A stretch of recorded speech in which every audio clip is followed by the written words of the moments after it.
Mollica, como é que você avalia essa declaração do ex-presidente Lula que a gente mostrou agora há pouquinho? Ele afirmou que a manifestação parecia organizada pela Ku Klux Klan, que é, como a Stephanie lembrou, uma organização racista, são supremacistas brancos, que pregam a morte de negros, de pretos, por exemplo, não é? De gente diferente deles. Não é um ataque direto aos manifestantes que têm toda a legitimidade para pensar e apoiar quem eles bem entenderem, Mollica? Bom dia para você. Bom dia, Colombo, Stephanie, Boris, bom dia a todos. Olha, a minha leitura, do jeito que eu ouvi, eu estava na hora, eu estava até acompanhando o comício, eu estava em casa, eu entendi aquela referência como uma referência aos manifestantes, não apenas às pessoas que estavam no palco. E aí é um erro, é um palpite infeliz, né? Como diria Noel Rosa do Lula. Porque uma coisa é você xingar o adversário, agredir, chamar o adversário de genocida ou racista ou ex-presidiário, enfim, essas ofensas que vêm sendo trocadas nessa campanha. Outra coisa é quando você começa a agredir o eleitor, um eleitor que o Lula precisa. O Bolsonaro não teria sido eleito presidente da República sem os votos de negros e pardos. Isso é básico. O Bolsonaro não teria sido eleito presidente da República sem os votos de pessoas que em eleições anteriores votaram no PT.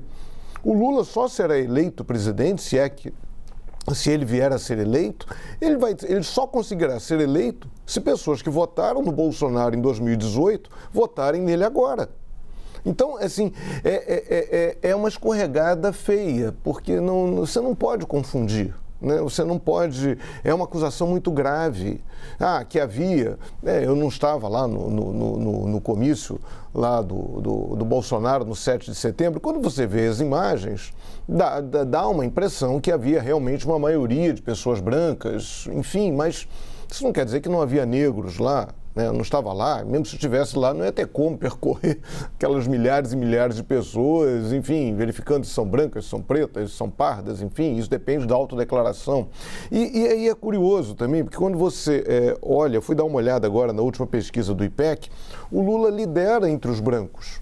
Entre os eleitores brancos, autodeclarados brancos, o Lula tem 40%, ou tinha 40% das intenções de voto. O Bolsonaro, 33%. O Lula até cresceu um pouquinho, o Bolsonaro caiu um pouquinho. Entre os pretos e pardos tem uma grande diferença favorável ao Lula, 47% das intenções de voto, e o Bolsonaro 30%. Mas, enfim, o Lula não ganha a eleição se ele não tiver os votos dos brancos. Isso é básico. E o mesmo discurso que ele faz pela união do Brasil, quando ele fala em Ku Klux Klan, claro, que entre os que foram ali, entre os que foram ao comício do Bolsonaro, claro, ali todo mundo vai votar no Bolsonaro. É o sujeito que lá, num feriado, bota a roupa verde e amarela, bandeirinha do Brasil, vai para Copacabana, enfrenta perrengue de transporte, metrô, e vai lá. Claro que vai votar no Bolsonaro.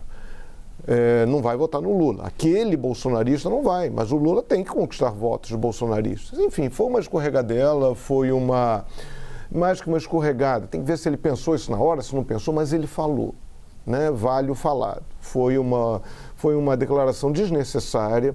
Eu nem sei se isso vai ter consequências graves na campanha. O Ku Klux Klan não é exatamente um tema tão popular assim no Brasil para que isso vire uma eleição que seja responsável por ganhar ou perder votos. Agora, foi uma ofensa desnecessária, mas foi uma ofensa. Vamos ver como é que a campanha do Lula reage, já que as campanhas dos adversários já estão reagindo bastante. Com vocês. Eu só queria complementar a frase dita pelo ex-presidente Lula. A gente mostrou no começo aí, mas talvez não tenha dado para captar o áudio perfeitamente, Stephanie? Ele diz o seguinte, abre aspas, foi uma coisa muito engraçada, que no ato do Bolsonaro parecia uma reunião da Ku Klux Klan, só faltou o capuz. Não tinha negro, não tinha pardo, não tinha pobre, não tinha trabalhador. O artista principal era o velho da van, que parecia como se fosse o Louro José participando ativamente da campanha do Bolsonaro. Então, eu entendi na hora que ele estava se referindo, e essa declaração, quando você ouve de novo, né? É uma referência geral à manifestação. O Boris hoje está mais bondoso. Ele está com o coração do Boris hoje está mais generoso do que o meu. Mas a sensação, a compreensão que eu tive, que era quando você fala no ato, você está falando no ato, né? No palanque e nos manifestantes. Mas, enfim, declaração infeliz de qualquer forma.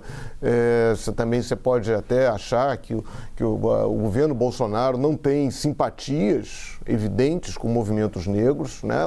O Sérgio Camargo, lá na Fundação Palmares, é um grande exemplo disso, como ele combate culturas negras, como combate até manifestações do governo, várias pessoas do governo combatem manifestações religiosas de origem afro-brasileiras. Enfim, tudo isso tem isso é uma realidade. Agora, você chamar as pessoas de racistas, e a Ku Klux Klan era racista, a Ku Klux Klan matava a gente, né? Então, é muito delicado, foi um palpite infeliz do ex-presidente Lula.